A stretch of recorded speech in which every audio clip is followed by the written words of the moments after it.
If you forget your Apple ID on your phone, please don't worry, AnyUnlock can help you find the Apple ID.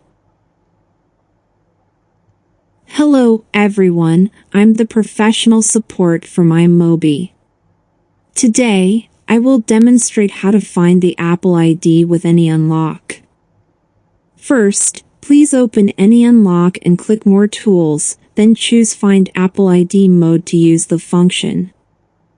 Please follow the instruction to connect your iOS device to computer via a USB cable. Once your device is detected, you will see the interface as below. Please keep your device connected to computer via the USB cable during the process. Next, please choose the correct mode and follow the instructions in the window to put your device into DFU mode. Once the device is in DFU mode, the device will begin to jailbreak.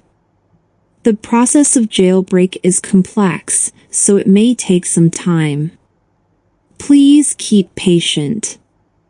Please click Find Now button, then our software will start to find Apple ID automatically. Once the process is done, you can click Export as TXT format option to download the information, or click Done option to exit the interface.